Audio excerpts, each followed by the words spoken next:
নমস্কার, গুরু কৃপাই কে বলাম।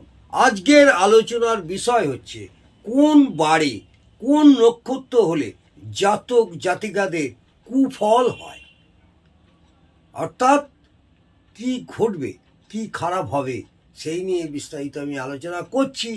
রবিবার থেকে শনিবার পর্যন্ত আমি এই 7টা বারে সেই 7টা বারে কোন নক্ষত্র হলে জাতক জাতিকাদের কুফল হবে সেই নিয়ে ছোটোখাটো একটু আলোচনা করছি।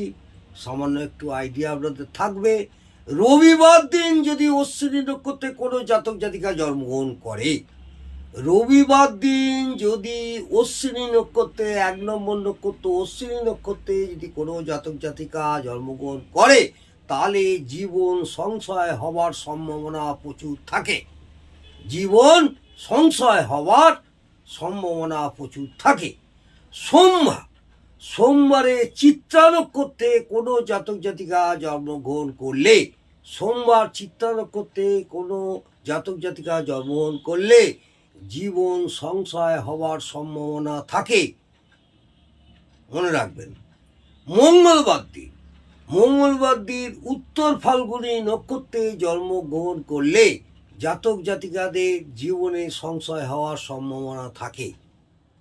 বুধবার দিন শোভনা নক্ষত্রে কোনো জাতক জাতিকা জন্মগ্রহণ করলে জীবন সংশয় হওয়ার সম্ভাবনা থাকে।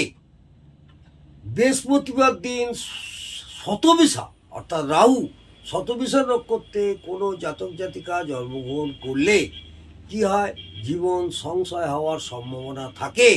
শুক্রবার দিন সাথী নক্ষত্রে কোনো জাতক জাতিকা যদি জন্মগ্রহণ করে তাহলে জীবন সংশয় হওয়ার সম্ভাবনা থাকে।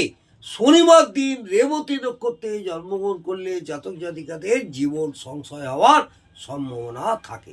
তাহলে বোঝা গেল বার অনুযায়ী কোন বারে কোন নক্ষত্রে জন্মগ্রহণ করলে জাতক জাতিকাদের কি কুফল হয় সেই নিয়ে ছোটোখাটো একটু বিস্তারিত আলোচনা করলাম। রবিবার থেকে শনিবার পর্যন্ত কোন নক্ষত্রে জন্মগ্রহণ করলে জাতক জাতিকাদের জীবন সংশয় হবে আমি আপনাদের বিস্তারিত আলোচনা করলাম। ভালো লাগলে অবশ্যই কমেন্টে জানাবেন। জয় মা তারা।